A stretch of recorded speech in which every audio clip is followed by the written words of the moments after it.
जड़ धन तो आप पुरुषार्थ करके कमा लेते हैं, लेकिन सम्यक रूपी, सम्यक ज्ञान रूपी, सम्यक चारित्र रूपी, रत्नत्रय रूपी धन गुरुओं की कृपा से मिलता है। और वह ऐसा उसको लग रहा है आज मुझे खजाना मिल गया है। और उसने मुनिराज तो वहाँ से अन्यत्र विहार कर गए, लेकिन वह उस दिन वहीं पर रुका और उसने संकल्प ले लिया आज मेरा उपवास रहेगा। दूसरे दिन उसने वहीं पर जंगल में ही शुद्ध भोजन की व्यवस्था, अपनी पालना कराना है, लेकिन अब व्रती बन गया है। तो व्रती बन गया है तो वह विचार करता है कोई अतिथि आ जाए और उनको आहार दे करके मैं भोजन करूँगा। और सुयोग से वही मुनिराज जंगल में उनके पास आ जाते हैं और अतिथि सत्कार करता है, आहार देता है और आहार दे करके फिर अपने नगर वापस चला जाता है महान पुण्य का संचय करके। जब घर पहुंचता है तो विचार करता है कि मैं जिनका सेवक हूँ उन राजा के लिए मुझे अब नमस्कार करना पड़ेगा। और मैंने तो संकल्प ले लिया है कि मैं निर्ग्रंथ मुनियों के अलावा और वितराग प्रभु के अलावा किसी को नमस्कार नहीं करूंगा। अब अगर मैं उनको नमस्कार नहीं करूंगा अपने स्वामी के लिए तो वह मेरा दमन करेंगे। इसलिए क्या किया जाए, क्या उपाय है? विचार आ गया और अंगूठी रत्नमयी, स्वर्णमयी अंगूठी में रत्नमयी मुनि सुब्रतनाथ भगवान की छोटी सी प्रतिमा उसी में विराजमान करके अंगूठे में पहन ली। और जब भी वह सिंहोदर राजा के पास पहुंचता और अंगूठे को आगे करके उन्हीं में जो मुनि सुब्रतनाथ भगवान है उनको नमस्कार करते। ऐसे करते करते बहुत दिन निकल गए। किसी ने देख लिया कि यह राजा को नमस्कार नहीं करता, यह तो अंगूठी में जो विद्यमान मूर्ति है उसको नमस्कार करता है।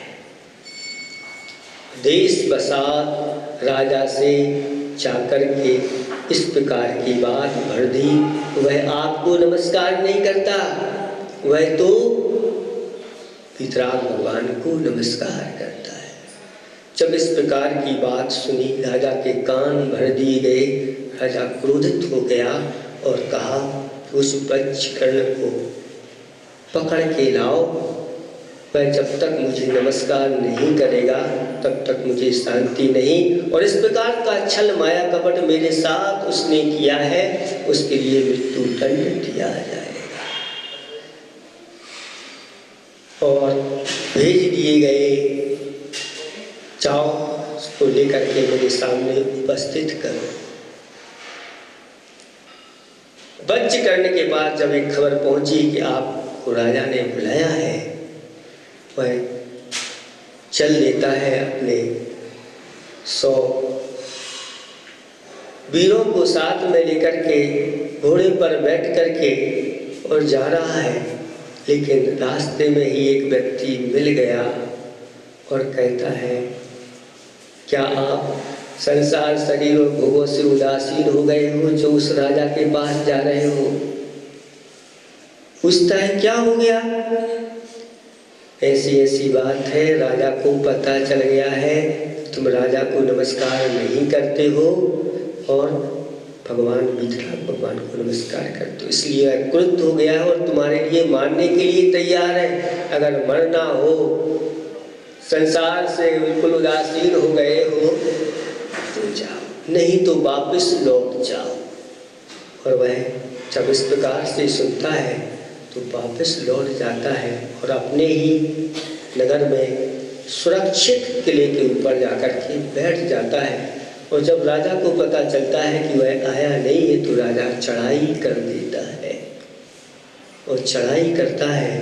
और चढ़ाई करने के बाद वह अपने दूत को वज्रकर्ण के पास भेजता है और दूत कहता है कि राजा कह रहे हैं तुम आकर के मुझे नमस्कार करो, नहीं तो तुम्हें मृत्यु दंड मिलेगा।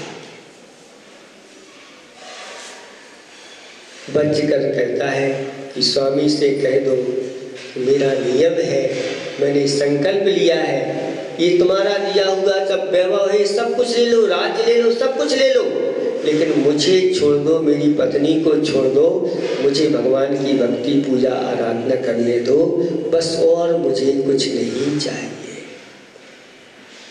जब वह तैयार नहीं हुआ, इसने क्रोध में आकर के नगर को उजाड़ दिया, आग लगा दी।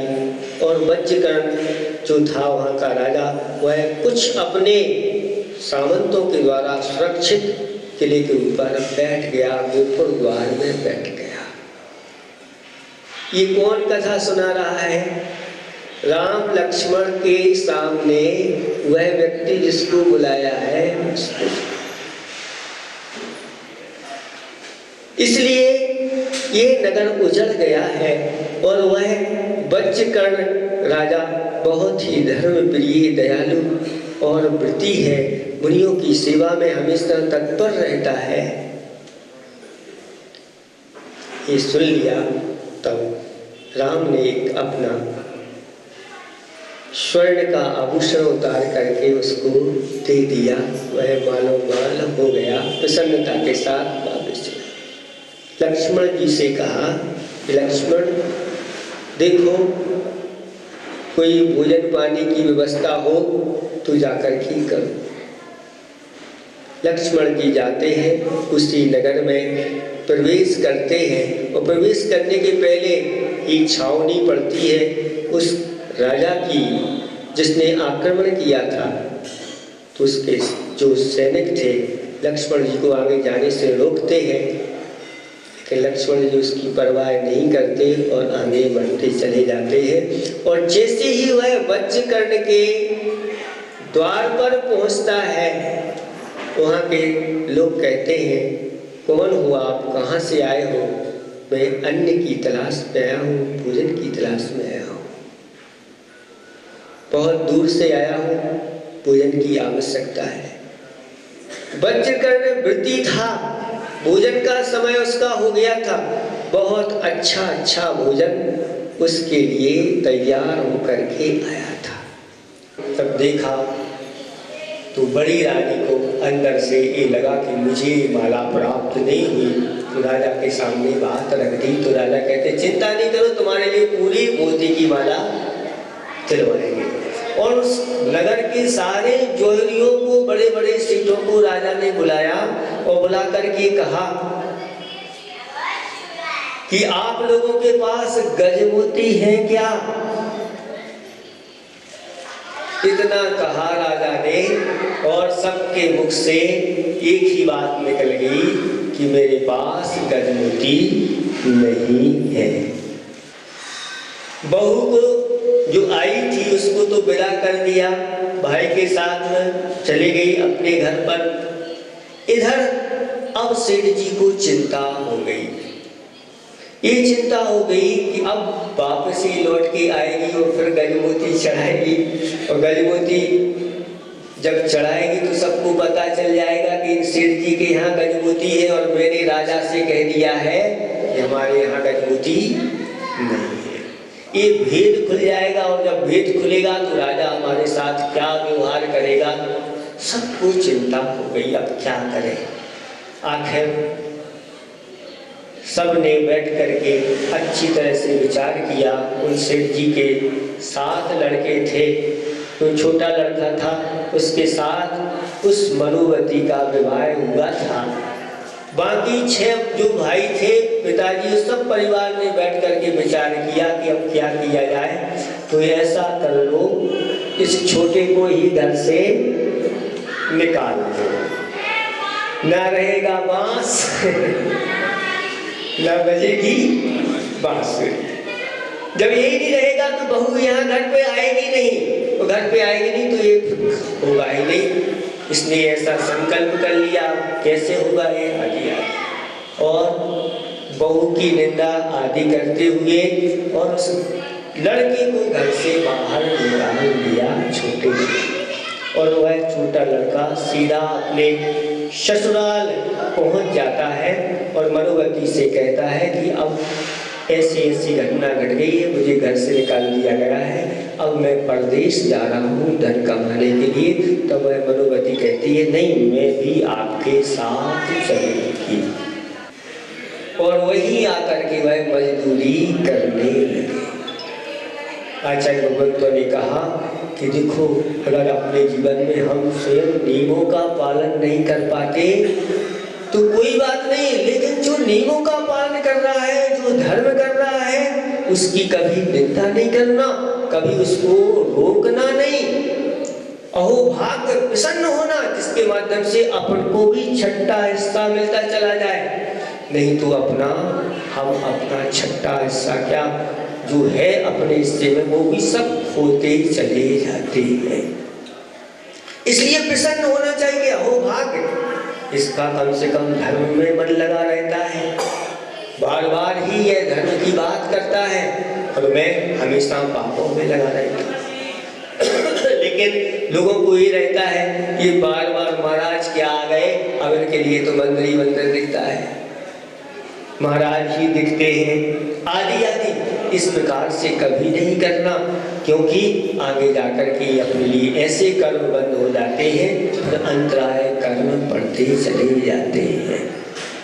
इसलिए कभी भी जो व्रत ले रहा है, भैया हम नहीं ले पा रहे हैं, सम्यक दृष्टि कहता है जाओ तुम ले लो, और हमारे लिए कोई सहयोग हो, हम सहयोग देने के लिए तैयार हैं। लेकिन जिनकी लिस्साएं अशुभ होती हैं, उनके लिए धर्म के कार्य अच्छे नहीं लगते, धर्मात्मा रिश्ते नहीं, धर्म कार्यों से हमेशा हमेशा ईर्षा भाव रखते हैं। ठीक है, बाद में जब पता चलता है मनोगति के लिए और इन लोगों के लिए ये हमारे ही परिवार के पिता माता है, भाईजन है, तब वह सबको अपने पास बुलाते हैं, अच्छी तरह से सम्मान करते हैं, गले लगाते हैं, और फिर जो खाते हो उनका वैभव हो जाता है। ऐसी प्रतिज्ञा के साथ जो चलता है वह अपने कर्मों को दबाता चला जाता है, और कर्मों के ऊपर वह विजय प्राप्त करने के लिए तैयार हो जाता है। कर्म चुपचाप रहते हैं, पर कुछ नहीं करता।